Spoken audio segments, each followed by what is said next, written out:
জীবন বাঁচানোর ওষুধই যখন মৃত্যুর কারণ, ভেজাল ও নকল ওষুধে বাড়ছে জনস্বাস্থ্য ঝুঁকি। গণমাধ্যমে প্রকাশের এমন খবরে উদ্বিগ্ন গ্রিন পার্টি বাংলাদেশের chairman Raju Ahmed Khan. Smart news, Dhaka. জীবন রক্ষার জন্য ব্যবহৃত ওষুধই কখনো কখনো মানুষের মৃত্যুর কারণ হয়ে উঠছে। ভেজাল, নকল ও নিম্নমানের ওষুধের কারণে রোগীর মৃত্যু ও চিকিৎসাজনিত জটিলতার ঘটনা বাড়লেও দায়ীদের বিরুদ্ধে কার্যকর ও দৃষ্টান্তমূলক শাস্তির নজির খুবই কম। 2023 সালে প্রণীত ওষুধ ও কসমেটিক্স আইন এ নকল ও ভেজাল ওষুধ উৎপাদন ও বিপণনের জন্য সর্বোচ্চ শাস্তি হিসেবে যাবজ্জীবন কারাদণ্ডের বিধান রাখা হয়েছে। কিন্তু আইন কার্যকর হওয়ার 2.5 বছরেরও বেশি সময় পার হলেও গুরুতর এই অপরাধে এখন পর্যন্ত কাউকে যাবজ্জীবন কারাদণ্ড দেওয়ার নজির নেই। সাম্প্রতিক একটি ঘটনা আবারও বিষয়টি সামনে এনেছে। পাবনার সুজানগরের 23 বছর বয়সী কলেজছাত্রী রিপা টাইফয়েডে আক্রান্ত হয়ে হাসপাতালে ভর্তি হন। চিকিৎসার সময় তাকে স্কয়ারের নামে বাজারজাত করা একটি নকল সেফট্রিয়াক্সন 2 গ্রাম আইভি ইনজেকশন দেওয়া হয়। পরবর্তী সময়ে তার মৃত্যু ঘটে। তদন্তে ইনজেকশনটি নকল প্রমাণিত হলেও সংশ্লিষ্ট ফার্মেসির মালিকের শাস্তি সীমাবদ্ধ থাকে 70,000 টাকা জরিমানায়। স্বাস্থ্য বিশেষজ্ঞদের মতে এটি কোনো বিচ্ছিন্ন ঘটনা নয়। ভেজাল ও নিম্নমানের ওষুধের কারণে অনেক রোগীর চিকিৎসা ব্যর্থ হচ্ছে। অনেক ক্ষেত্রে রোগীর শারীরিক জটিলতা বাড়ছে, এমনকি মৃত্যুও ঘটছে। কিন্তু দীর্ঘ তদন্ত, দুর্বল আইন প্রয়োগ ও বিচারক জটিলতার কারণে মূল অপরাধীরা অনেক সময় শাস্তির আওতার বাইরে থেকে যাচ্ছে। জনস্বাস্থ্যবিদ অধ্যাপক বেনজির আহমেদ বলেন, ভেজাল ওষুধ এখন জনস্বাস্থ্যের জন্য বড় হুমকি। এতে রোগীর আর্থিক ক্ষতির পাশাপাশি রোগ নিয়ন্ত্রণেও ব্যর্থতা দেখা দেয়। তিনি বলেন, বাজারে প্রধানত 3 ধরনের ঝুঁকিপূর্ণ ওষুধ পাওয়া যায়: সম্পূর্ণ নকল ওষুধ, নিম্নমানের ওষুধ এবং ভুল মাত্রার ওষুধ। সম্পূর্ণ নকল ওষুধ রোগীর মৃত্যুর কারণ হতে পারে। আবার অ্যান্টিবায়োটিক সহ বিভিন্ন ওষুধে কার্যকর উপাদান সঠিক মাত্রায় না থাকলে রোগ সারে না, বরং রোগ আরও জটিল হয়ে উঠতে পারে। অতীতেও ঘটেছে ভয়াবহ প্রাণহানি। 1991 সালে ভেজাল প্যারাসিটামল সিরাপ সেবনে 76 শিশুর মৃত্যু ঘটে। দেশে ভেজাল ওষুধের কারণে এটি ছিল অন্যতম বড় ট্র্যাজেডি। ওই ঘটনায় একজন আসামিকে 1 বছরের বিনাশ্রম কারাদণ্ড দেওয়া হলেও অন্য আসামিরা খালাস পেয়ে যায়। 2009 সালে বিভিন্ন হাসপাতালে প্যারাসিটামল সিরাপ পান করে অন্তত 28 শিশুর মৃত্যু হয়। ওই ঘটনায় জব্দ করা প্যারাসিটামল রিড ফার্মার উৎপাদিত, এটি প্রমাণ করা সম্ভব হয়নি। 2023 সালে ঢাকার ইউনাইটেড হাসপাতাল এবং মালিবাগের JS diagnostic and medical checkup সেন্টারে খতনার সময় অচেতন করার পর 2 শিশু আয়ান আহমদ ও আহনাফ তাহমিদের মৃত্যু হয়। একই বছর চট্টগ্রামেও সিজারিয়ান অপারেশনে নকল চেতনানাশক ওষুধ ব্যবহারের অভিযোগে কয়েকজন প্রসূতির মৃত্যুর ঘটনা ঘটে। ঔষধ প্রশাসন অধিদপ্তরের সাবেক উপপরিচালক ও আইন কর্মকর্তা ড.এম.এন. আলম বলেন, 2023 সালের ওষুধ ও কসমেটিক্স আইন অনুযায়ী নকল বা ভেজাল ওষুধ উৎপাদন ও বিপণনের দায়ে যাবজ্জীবন কারাদণ্ড অথবা 14 বছরের সশ্রম কারাদণ্ড এবং সর্বোচ্চ 10 লাখ টাকা জরিমানা বা উভয় দণ্ডের বিধান রয়েছে। তবে আইন প্রণয়নের পর 3 বছরের কাছাকাছি সময় পার হলেও এখনও কোনো দৃষ্টান্তমূলক শাস্তির নজির তৈরি হয়নি। ওষুধের মান যাচাইয়ে সীমাবদ্ধতা। দেশে ভেজাল ও নিম্নমানের ওষুধের প্রকৃত পরিমাণ সম্পর্কে নির্ভরযোগ্য ও পূর্ণাঙ্গ পরিসংখ্যান নেই।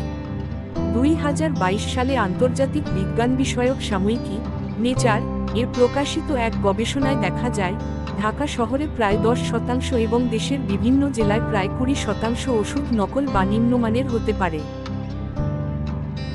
ঢাকা বিশ্ববিদ্যালয়, ইউনিভার্সিটি অব এশিয়া প্যাসিফিক, জাপানের কানাজাওয়া ইউনিভার্সিটি এবং জার্মানির এবাহার্ড কার্ল ইউনিভার্সিটির গবেষকরা যৌথভাবে ওই গবেষণা পরিচালনা করেন।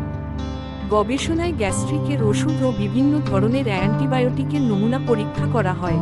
কিছু নকল ওষুধে কার্যকর উপাদানের পরিবর্তে আটা ময়দার মতো উপাদান পাওয়ার কথাও গবেষণায় উঠে আসে। দেশের ওষুধের প্রায় 80% জেনেরিক এবং 20% পেটেন্টেড। ওষুধের মান যাচাই ও বাজারে নকল ও ভেজাল ওষুধ নিয়ন্ত্রণের দায়িত্বে রয়েছে ঔষধ প্রশাসন অধিদপ্তর। দেশে প্রতিবছর 30,000-এর বেশি বিভিন্ন ধরনের ওষুধ উৎপাদিত হয়, যা দেশের মোট চাহিদার প্রায় 95% পূরণ করে। অথচ প্রতিবছর মাত্র প্রায় ৩,০০০ ওষুধের নমুনা পরীক্ষা করা হয়। ঔষধ প্রশাসন অধিদপ্তরের তথ্য অনুযায়ী ড্রাগ কন্ট্রোল ল্যাবরেটরিতে সর্বশেষ ২,৮৮২টি নমুনা পরীক্ষা করে ৮৪টি নমুনায় নিম্নমানের ওষুধ উৎপাদনের তথ্য পাওয়া গেছে। ঔষধ প্রশাসন অধিদপ্তরের পরিচালক আক্তার হোসেন বলেন, প্রতিবছর ওষুধের মান যাচাই করা হলেও পরীক্ষার সংখ্যা প্রয়োজনের তুলনায় অনেক কম। পর্যাপ্ত জনবল না থাকায় কার্যক্রম আরও বিস্তৃত করা সম্ভব হচ্ছে না। সম্প্রতি ঔষধ প্রশাসন অধিদপ্তর এক বিজ্ঞপ্তিতে জানিয়েছে, মানবহির্ভূত ও ভেজাল ওষুধ উৎপাদনের অভিযোগে ২০টি প্রতিষ্ঠানের নিবন্ধন সাময়িকভাবে বাতিল করা হয়েছে। যেসব ওষুধ বেশি নকল হচ্ছে।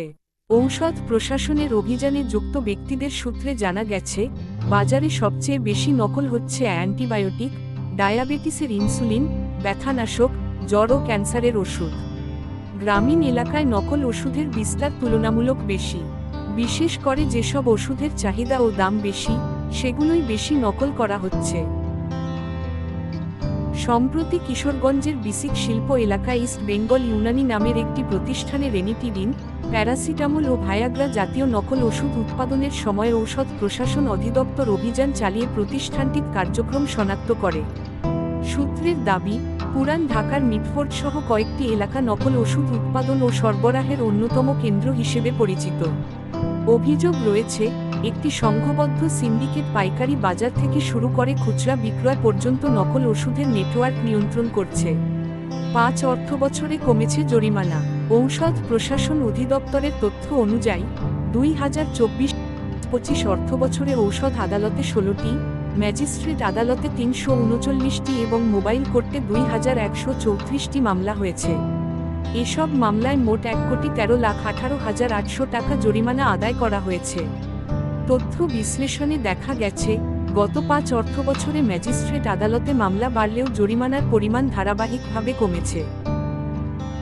তবে ভেজাল ও অনিবন্ধিত ওষুধের কারণে এই খাতে সরকারের রাজস্ব আদায় বেড়েছে। ২০২৪-২৫ অর্থবছরে এই খাত থেকে ২৬,৮৫,৩৩,০০০ টাকা রাজস্ব আদায় হয়েছে।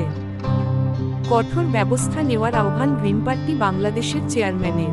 ভেজাল ও নকল ওষুধের ভয়াবহ বিস্তারে গভীর উদ্বেগ প্রকাশ করেছেন গ্রিন পার্টি বাংলাদেশের চেয়ারম্যান রাজু আহম্মদ খান। তিনি বলেন, যে ওষুধ মানুষের জীবন বাঁচানোর জন্য তৈরি, সেই ওষুধ যদি নকল বা ভেজাল হয়ে মৃত্যুর কারণ হয়, তাহলে এটি শুধু একটি ফৌজদারি অপরাধ নয়, এটি মানবতার বিরুদ্ধে ভয়াবহ অপরাধ। একজন রোগী চিকিৎসার জন্য হাসপাতালে গিয়ে নকল ওষুধের কারণে মৃত্যুবরণ করবেন, এটি কোনোভাবেই মেনে নেওয়া যায় না। রাজু আহম্মদ খান বলেন, নকল ও ভেজাল ওষুধের বিরুদ্ধে অভিযান পরিচালনা করে শুধু জরিমানা করলেই সমস্যার সমাধান হবে না। উৎপাদনকারী, সরবরাহকারী, মজুতদার ও বিক্রেতা, পুরো চক্রকে শনাক্ত করে কঠোর আইনি ব্যবস্থা নিতে হবে। তিনি আরও বলেন, ভেজাল ওষুধের ব্যবসার সঙ্গে জড়িতদের বিরুদ্ধে দ্রুত বিচার ও দৃষ্টান্তমূলক শাস্তি নিশ্চিত করতে হবে। একই সঙ্গে ওষুধের মান পরীক্ষার সক্ষমতা বাড়াতে হবে, ঔষধ প্রশাসন অধিদপ্তরে পর্যাপ্ত জনবল নিয়োগ করতে হবে এবং দেশের প্রত্যন্ত অঞ্চলে নিয়মিত নজরদারি জোরদার করতে হবে। বিশেষজ্ঞদের পরামর্শ। ঢাকা বিশ্ববিদ্যালয়ের স্বাস্থ্য অর্থনীতি ইনস্টিটিউটের অধ্যাপক ড. সৈয়দ আব্দুল হামিদ বলেন, জনস্বাস্থ্য রক্ষায় ঔষধ প্রশাসনের কঠোর নজরদারি, ওষুধের গুণগত মান নিয়মিত পরীক্ষা এবং অপরাধীদের কঠোর শাস্তি নিশ্চিত করাই ভেজাল ও নকল ওষুধের ঝুঁকি কমানোর প্রধান উপায়। বিশেষজ্ঞদের মতে, ওষুধের মান নিয়ন্ত্রণে আধুনিক পরীক্ষাগার বৃদ্ধি, বাজারে নিয়মিত অভিযান, নকল ওষুধের উৎস শনাক্তকরণ এবং দ্রুত বিচার নিশ্চিত করা না গেলে এই সংকট আরও ভয়াবহ আকার ধারণ করতে পারে। জনস্বাস্থ্য রক্ষায় তাই শুধু আইন প্রণয়ন নয়, আইনের কার্যকর প্রয়োগ এবং অপরাধীদের দৃষ্টান্তমূলক শাস্তিই এখন সবচেয়ে বড় প্রয়োজন।